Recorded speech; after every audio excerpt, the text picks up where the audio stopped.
ನಮಸ್ತೆ ರೀ, ಎಲ್ಲರೂ ಹೆಂಗದಿರಿ? ನಾವಂತೂ ಆರಾಮದೀವಿ. ನಾವಿವಾಗ ಗಣೇಶನ ದರ್ಶನ ಎಲ್ಲ ಮಾಡಿಕೊಂಡು ಆಶೀರ್ವಾದ ಪಡ್ಕೊಂಡು ವಾಪಸ್ ಬೆಂಗಳೂರಿಗೆ ಹೋಗ್ತಿದ್ದೀವಿ. ಯಾಕಂದರೆ ಕೆಲಸ ಮತ್ತು ನಮ್ಮನ್ನು ಕೈ ಬಿಸಿ ಕರೀತಿದೆ. ಹಾಗಾಗಿ ನಾನು ನಮ್ಮ ಮನೆಯವರು ಇವತ್ತು ಬೆಂಗಳೂರಿಗೆ ಹೊಂಟೀವಿ ರೀ. ಅಣ್ಣ ನೋಡ್ರಿ ಬಂಧನ ಸ್ಟೇಷನ್ಗೆ ಬೀಳಲಿಕ್ಕೆ. ಇದು ನಮ್ಮ ರಾಣೆಬೆನ್ನೂರು ರೈಲ್ವೆ ಸ್ಟೇಷನ್ ತುಂಬಾ ಇಂಪ್ರೂವ್ ಆಗ್ಲಿಕ್ಕತ್ತದ್ರಿ. ಹೊಸದಾಗಿ ಏನೋ ಬಿಲ್ಡ್ ಮಾಡ್ಲಿಕ್ಕತ್ತಾರ, ಮಸ್ತ್ ಕಾಣ್ಲಿಕ್ಕತ್ತಿತ್ತು. ನಮ್ಮದು 9 ಗಂಟೆ ಟ್ರೈನ್ ಇತ್ತು. ಬೆಳಗ್ಗೆ 4 ಗಂಟೆಗೆ ನಾವು ಬೆಂಗಳೂರು ತಲುಪ್ತೀವಿ. ನೋಡ್ಲಿಕ್ಕತ್ತಾರಲ್ಲ ಇಬ್ಬರು ಹೆಂಗೆ ಬ್ಯಾಗ್ ಹಿಡ್ಕೊಂಡು ಹೊಂಟಾರಂತ. ಪಾಪ ಇಲ್ಲಿಂದ ಹೋಗೋರಿಗೆ ಆಬ್ವಿಯಸ್ಲಿ ಎಲ್ಲರಿಗೂ ಬೇಜಾರಾಗುತ್ತೆ. ಊರಿಂದ ಯಾರಾದರೂ ಬೆಂಗಳೂರು ಹೋಗ್ಬೇಕಂದ್ರೆ ಖಂಡಿತವಾಗ್ಲೂ ಮನಸ್ಸು ಇಷ್ಟ ಆಗಲ್ಲ. ಆದ್ರೂ ದುಡಿಮೆ ಅಂತ ಬಂದಾಗ ಖಂಡಿತವಾಗ್ಲೂ ನಾವು ಮನಸ್ಸನ್ನು ತುಂಬಾ ಗಟ್ಟಿ ಮಾಡ್ಕೊಂಡು ಹೋಗಲೇಬೇಕಾಗತ್ತೆ.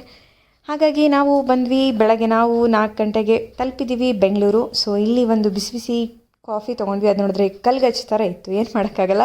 ಇಲ್ಲಿ ಅಂತ ಹೇಳಿ ಕ್ಯಾಬ್ ಬುಕ್ ಮಾಡಿಕೊಂಡು ಮನೆಗೆ ಹೊರಟಿದ್ದೀವಿ ಫ್ರೆಂಡ್ಸ್.